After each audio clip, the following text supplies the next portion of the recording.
자, 베드로전서 말씀 여러분과 함께 강론할 텐데요. 오늘 본문을 꿰는 키워드가 몇 가지가 있습니다. 그 중에 하나가 고난도 있고요. 근데 저는 의도적으로 소망에 관한 이유를 묻는 자들에게 라는 그 단어로 오늘 본문을 한번 꿰어본다 할까요? 설명해 보려고 합니다.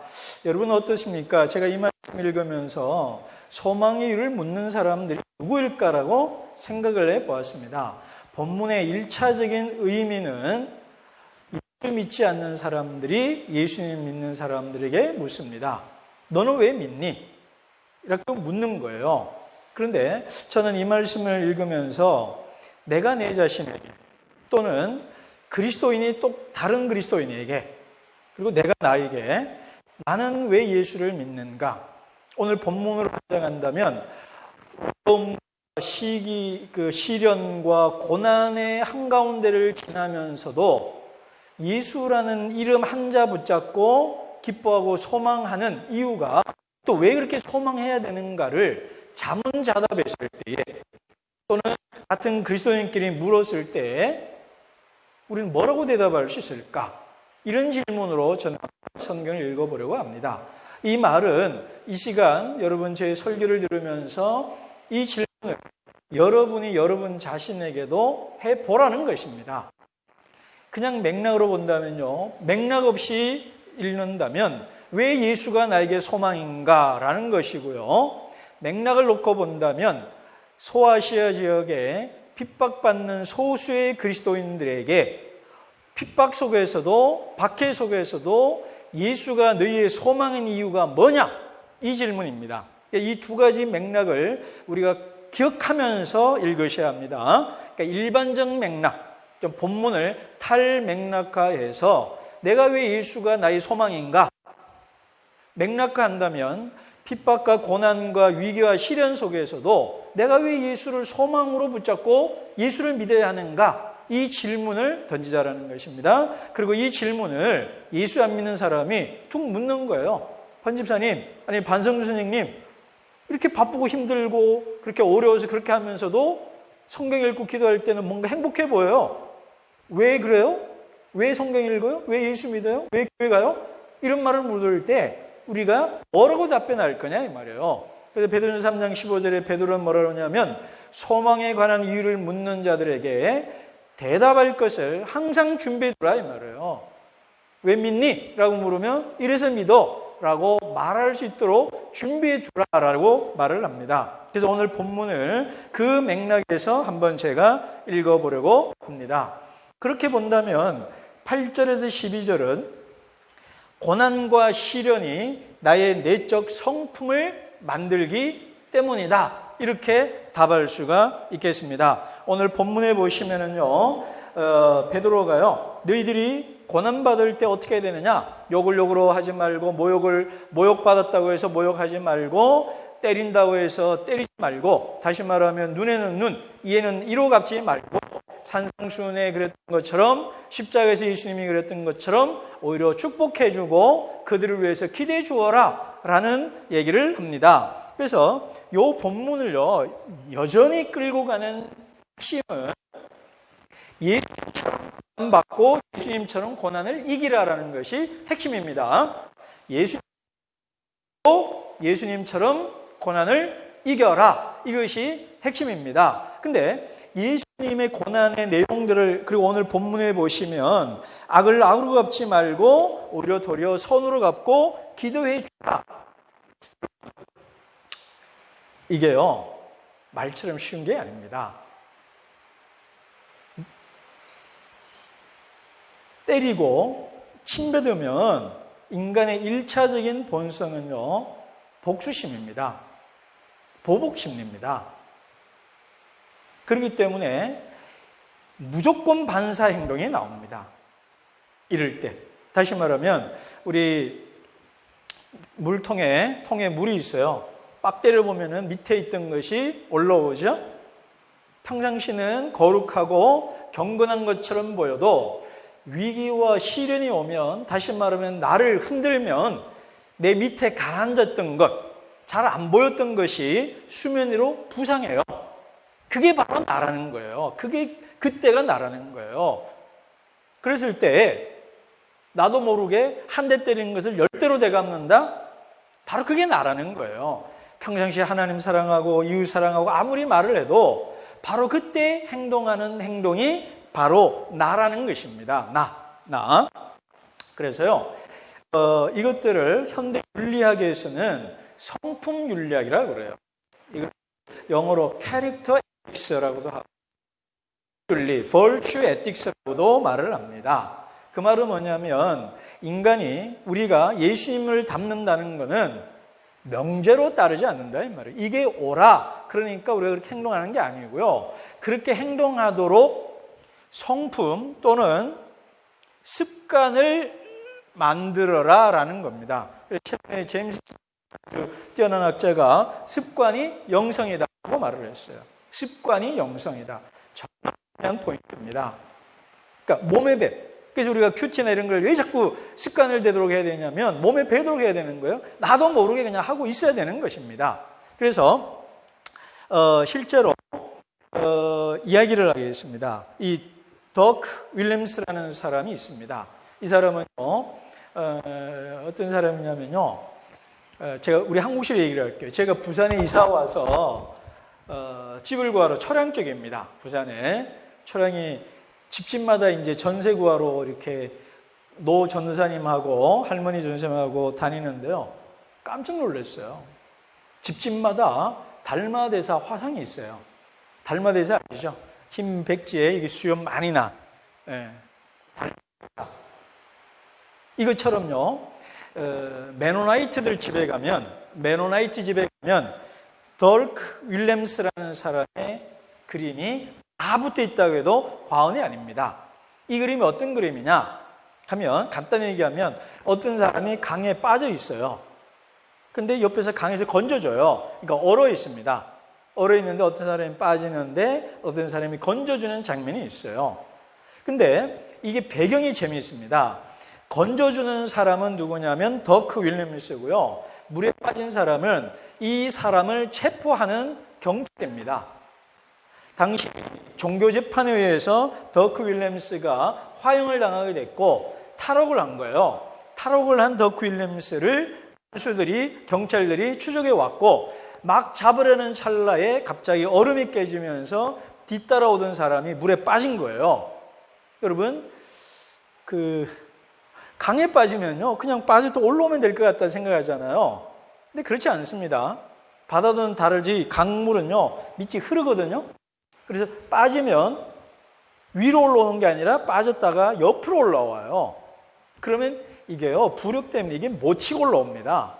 그래서 죽는 거예요. 얼기도 하고 심장마비 오기도 하는데, 근데 앞에 막 잡힐 듯하고 도망가던 더크 윌리엄스가 뒤에서 얼음이 깨지는 소리와 함께 사람 살려는 소리를 듣고 어떻게 했냐? 돌아서서 건져져요. 근데 이게 조건 반사가 아니라 무조건 반사를 해야만 사람 살릴 수 있습니다. 그러니까 0. 몇 초 사이에 1초 사이에 판단을 해야 되는 거예요. 이 사람 건질 거냐 달아날 거냐, 건지고 내가 죽을 거냐 아니면 내가 살기 위해서 도망갈 거냐를 1초 사이에 선택을 해야 되거든요. 근데 이게 현대 윤리학자들에 의하면 습관이 되어 있어야 된다는 거예요. 성품이 형성되어 있어야 한다는 거예요.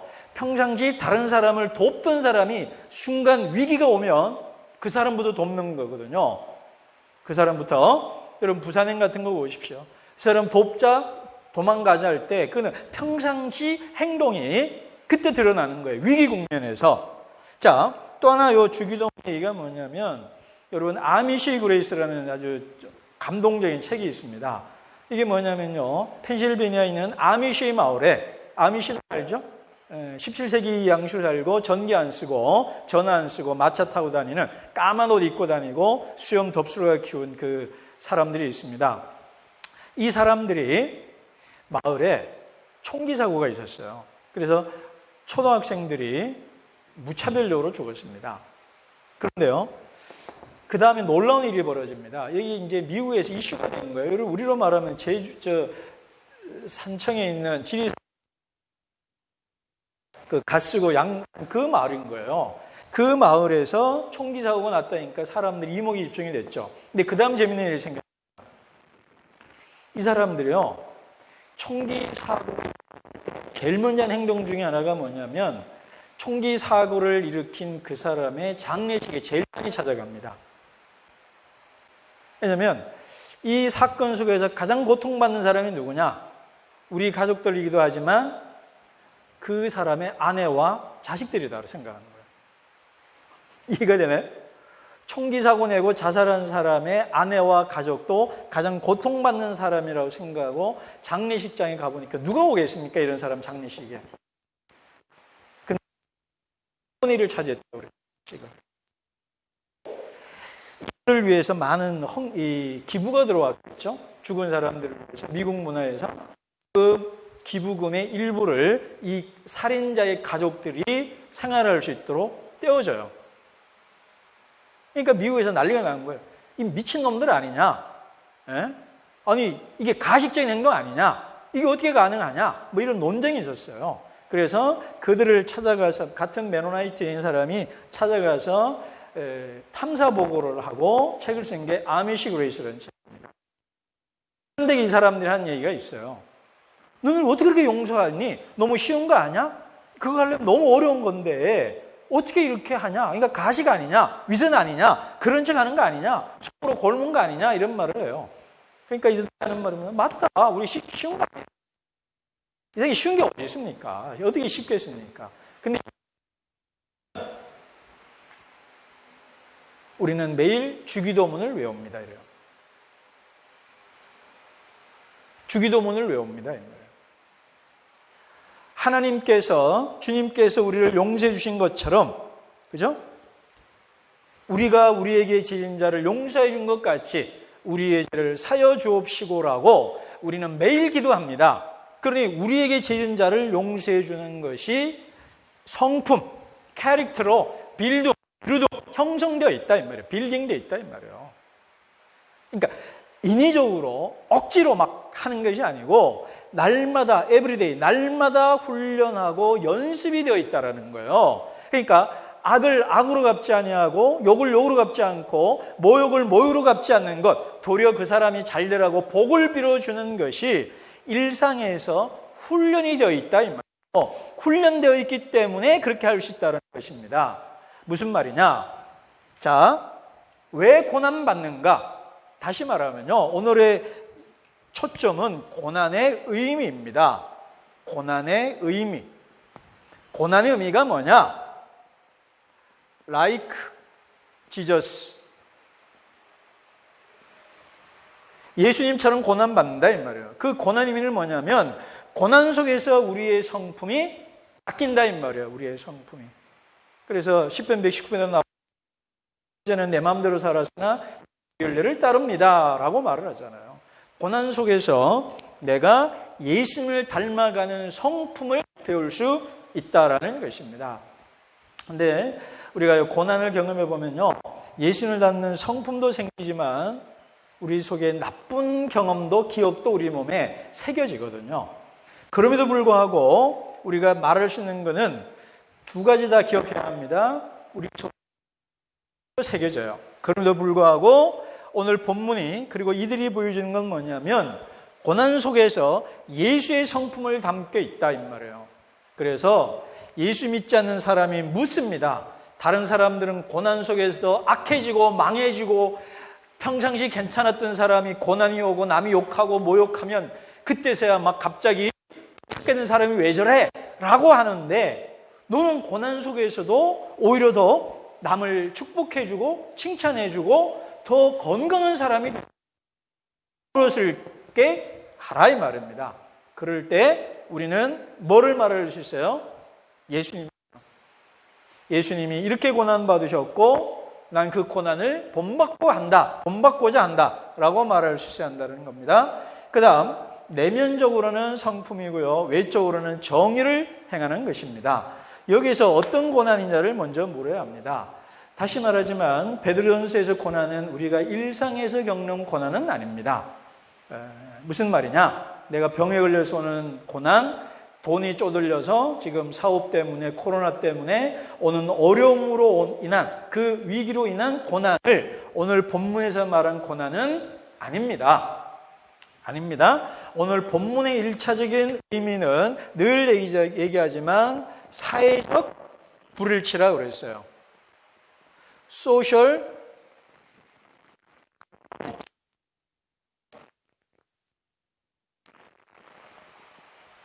사회적 불일치, conformity. 그래서 사회와 일치하지 않는 거예요. 뭐가 일치하지 않느냐? 가치 기준이 일치하지가 않는 거예요. 가치 기준이 일치하지 않는 겁니다. 예를 들면 사람들은 부당한 방식으로 돈을 버는 일에 열심을 켭니다. 최근에 들은 게 요즘 지금 부동산 문제로 많은 사람들이 어려움 당하고요. 또 그러면서 많은 사람들이 또 이득도 얻고 이러는 것 같습니다. 불로소득도 있고요. 등등등등.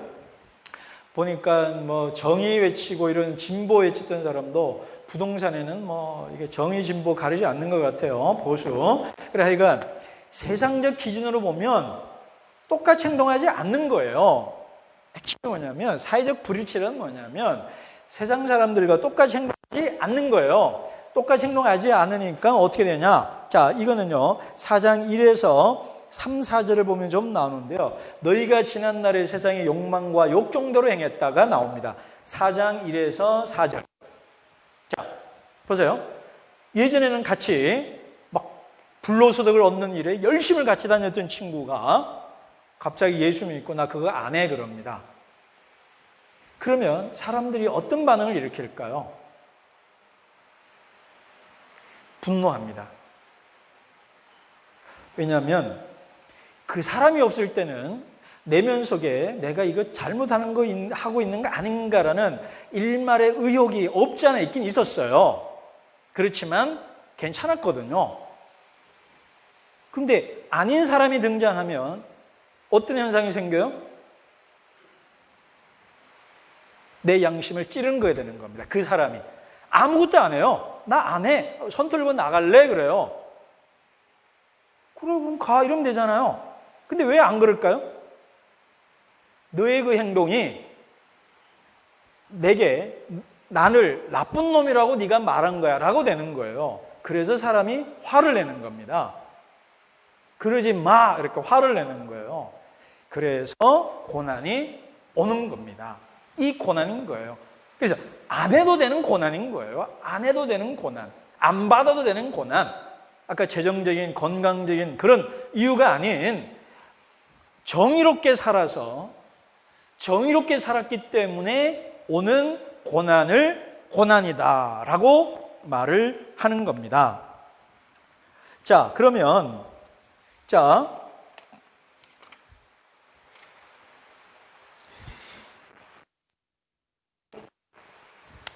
13에서 그러면서 지금 베드로가 하는 게 뭐냐면 고난이 하나님의 뜻이라는 얘기를 17절에 하고 그렇게 합니다. 고난이 하나님의 뜻이다라고 얘기를 하죠. 그럼에도 그 다음에 뭐라고 그러냐면요. 제가 이번에 제가 삼국지 좀 재미서 하거든요. 그래서 넷플릭스로 삼국지를 좀 봤습니다. 아주 재밌는 장면이 있더라고요. 조조가 맨 마지막에 관우 장례식을 치러주고요. 나이 들어서 흰머리 킥 하면서 혼잣말로 합니다. 조조 관우 당신이 만약에 내가 너를 좋아했던 이유는 너의 충성스러움이었다. 근데 만약에 네가 나 밑으로 들어왔다면 나는 너를 무시했을 거다 그래요. 왜? 나도 충성스러운 사람 좋아하니까 라는 거예요. 무슨 말이냐? 이런 사회적 고난을 불일치를 행동하게 되면 면전에서는 고난을 받지만 뒤에서는 인정을 받습니다. 쟤는 진짜예요, 그래요. 좀 오래된 얘기는 하지만요. 우리 대학 때 막 이렇게 같이 술 먹고 노는 친구들이 있잖아요. 교회 다니는데도. 그러면은 술 안 먹는 애가 욕을 먹습니다. 야, 얘 봐라. 교회 잘 다니는 애도 충분히 너는 왜 안 먹냐? 그래요. 근데요, 나중에 뭐라는 줄 아세요? 술 먹는 이는 날라리야, 너는. 후루꼬야, 너는. 쟤가 진짜야, 그럽니다. 걔가 진짜야, 그러는 겁니다.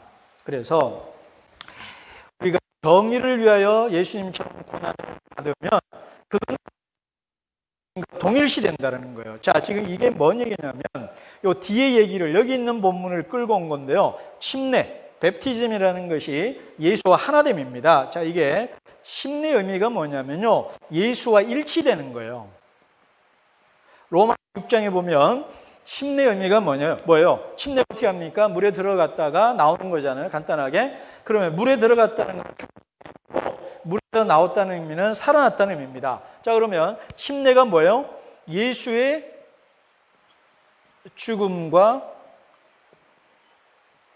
부활을 오늘 말로 하면 나의 이야기로 삼는다는 거고, 내가 예수의 죽음을 나의 죽음으로 받아들이고 예수의 부활을 나의 부활로 받아들인다, 이 말이에요. 그리고 다시 말하면 내 죄가 죽고 내 의가 부활하는 거고, 뭐 이렇게 여러 가지로 설명할 수 있습니다. 그러니까 고난의 맥락에서 본다면 예수님처럼 고난받는다, 이 말이에요. 이게 예수님처럼 고난을 받음으로 동일시됨으로 예수님처럼 오히려 인정받는 사람이 된다는 겁니다. 이건 사실 요거와 연결되어 있는 얘기인데요.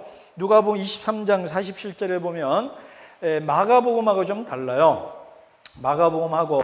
마가복음에는 진실로 저는 하나님의 아들이었다 그러는데요. 누가복음에서 백부장은요, 진실로 이 사람은 의인이었다 그래요. 그러니까 의인의 뜻을 복잡한데요. 이런 죄로 죽을 만한 사람이 아니고 의롭고 무고하게 죄 없이 고난받는 사람이다라는 말입니다. 그래서 이게 누가행전에서 중요한 게 뭐냐면 의로운 선생입니다. 예수님이 의로운 사람이에요. 의로운 사람. 그래서 우리가 왜 고난 가운데도 정의를 행해야 되느냐? 간단해요. 예수님처럼 고난받기 위해서. 그리고 그렇게 선을 행하는 것이 진정한 하나님의 사람이 되는 것이기 때문에 고난받는다, 이런 얘기입니다. 그 다음 세 번째, 최종 승리입니다. 근데 이 본문은요, 정말 어려운 본문입니다. 뭐냐? 예수님이 옥에 갔다, 이 말. 옥에 가서 옥에 있는 영들에게 선포했다. 그리고 사도 신조도 나오죠? 예. 갑자기, 그죠? 옥에 내려가셔요. 그죠? 연옥, 지옥에 내려가셔서 예수님이 복음을 전했다는 얘기도 나옵니다. 그게 바로 이 본문의 근거예요. 그러면 이 본문에서 과연 예수님이 지옥에 있는 영웅들에게 복음을 전했느냐, 안 전했냐, 이 본문이거든요. 여기에 대해서 너무 까다로워요. 보세요. 예수님이 죽으신 후 감옥, 지옥에 내려가셨다. 근데 지옥이라기보다는 옥입니다. 감옥에 내려가셨다. 근데 그 감옥에서 어떤 영들을 만나냐? 노아시대 때 죽은 영혼들을 만나요. 노아시대 때. 그리고 그들에게 복음을 전했다. 복음을 전했다고 해야 선포했다고 봐야 됩니다. 선포했다. 그러면서 노아 방주 얘기를 합니다. 노아 방주. 그러면서 물은 침례다, 이렇게 되는 거예요. 침례. 이 방주 얘기를 합니다. 자, 요 얘기를 하는 맥락이 뭐냐, 이 말이에요. 이런 본문 볼 때요, 디테일하게 한자 보다 보면 헷갈리고 어려워요. 그럴 때는 큰 그림을 그려야 됩니다. 자, 보십시오. 그 구절이 나오는 배경이 있어요. 18절하고 22절을 보시면 됩니다. 18절에서 뭐냐면, 자, 의인으로서 불의한 사람을 위하여 죽었다, 이 말이에요. 의로운 사람으로서 불의한 사람을 위해 죽었다, 이 말이에요. 예수님이 죽은 게 뭐예요? 죄인을 구원하기 위한 거였죠? 그 맥락에서 나오고요. 그 다음 22절 보시면 예수님께서는 하늘로 가셔서 오른쪽에 계신다. 그 다음 어려운 말 나옵니다. 천사, 권세, 능력, 이게 나와요. 여러분, 천사는 알 것 같죠? 권세는 뭘까요? 영어로 어토리티입니다. 그러니까 능력은 영어로 파워예요. 이게 뭐냐, 이 말이에요. 이게 정사와 권세라는 기독교 신학에서 중요한 논쟁이 있습니다. 주제인데 딱 한마디로 말하면 이게 권력의 문제입니다. 권력. 그래서 이게 뭔 말이냐면요. 그 성경과 고대 중군 등의 세계는 뭐냐면 이 세상의 권력 위에 저 위에 권세가 있다고 보는 거예요. 저 위에, 하늘에, 이면에. 그래서 예수님께서는 고난받으시고 죽으심으로써 저 위에 있는 진짜 악한 권세, 그걸 사탄이라고 그럽니다. 그 악한 권세에 가서 내가 부활했다는 것을 입증하셨다 이 말이에요. 자, 그러니까 이 맥락이 뭐냐면요, 한마디입니다. 예수가 승리했다, 그 얘기를 하는 겁니다. 이게 예수 그리스도가 죽음과 고난에서 승리하셨다는 얘기 한마디를 말하기 위한 것입니다. 이 맥락이. 자, 예수가 승리하셨다. 그 승리하셨다는 것을 누구에게 알게 하냐? 천사들에게도 알려줬다. 이 천사가 어떤 천사냐? 악한 천사들입니다. 악한 천사들에게까지 가서도 내가 승리했다는 것을 이야기했다 이 말이에요. 그 말은 뭡니까? 지금 소아시아 지역에 핍박받는 그리스도인들에게 무슨 말 하는 거예요? 너희도 너희를 핍박하는 작은 이 세상의 권세들 앞에 가서 예수님처럼 승리를 선언할 수 있을 것이다. 이런 소망과 위로를 주는 본문이면서도요, 또 하나 방주 얘기는 경고다. 무슨 말이냐? 8명밖에 못 살았다. 그 당시, 이제 성경 당시에 전 세계 사람 중에 오직 8명이 살아남았다. 그러니 소아시아 지역에서 핍박받는 너희들 중에서도 이 고난을 제대로 통과하는 사람은 많지 않을 거다. 그러나 통과한 사람은 노아의 8가지 것이다 라는 위로와 소망을 동시에 주는 것입니다. 그러므로 고난의 이유가 뭐냐? 우리의 내면의 성품을 형성하고요, 정의를 행하게 하고요, 결국은 승리하기 때문에 나는 소망한다, 이렇게 말할 수가 있는 겁니다. 제가 어릴 때 불렀던 복음성가 중에 이런 게 있습니다. 너는 왜 항상 웃니? 너는 왜 항상 감사하니? 너는 왜 기뻐하니? 그런 노래가 있습니다. 여러분, 제 마지막 결론은 이것입니다. 첫째는 여러분이 여러분 스스로 묻기를 원합니다. 고난 속에서 나는 항상 기뻐하는가? 아니면 항상 괴로워하는가? 고난 속에서도 감사하는가? 불평만하는가? 내 자신이 물어야 합니다. 근데 재밌는 거는요, 소망의 이유를 묻는 얘기라고 되어 있습니다. 근데 요즘에 오늘날에 이게 무슨 배경이 있겠죠? 내가 가서 먼저 말한 게 아니고요, 사람들이 와서 물어보는 거예요. 이게 현대 전도와 초대교회 전도가 다른 겁니다.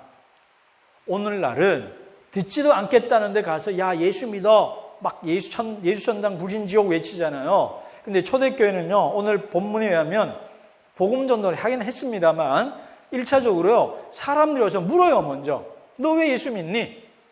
너 왜 갑자기 바뀌었니? 너 왜 이렇게 살아? 전에는 우리랑 똑같이 나쁜 짓 하다가 왜 이렇게 올바른 척하고 착한 척하냐? 이게 사람들이 물었다라는 거예요. 묻게 하는 이 삶이 없다라는 겁니다. 오늘날 현대인에게서, 현대 크리스찬에게서. 그러므로 우리가 우리 자신에게 물어야 한다는 겁니다. 내가 왜 예수 믿는가? 또 두 번째, 이게 내가 나에게 묻고요, 남이 나에게 물어야 된다는 거예요. 내가 나에게 묻고 남이 나에게 묻게 하라 이 말입니다. 그 다음에 오늘 본문에서도 예수님이 18절 그리스도께서도 불의한 사람들에게 영에게 믿게 하기 위해서, 그리고 1장에 하나님의 아름다운 덕을, 기이한 덕을 선포하려고 전도하게 하기 위하여 우리를 부르셨다 그래요. 하나님의 아름다운 덕을 전파하게 하기 위해서 우리를 부르셨다 그래요. 다른 사람을 믿게 하라 이 말이에요.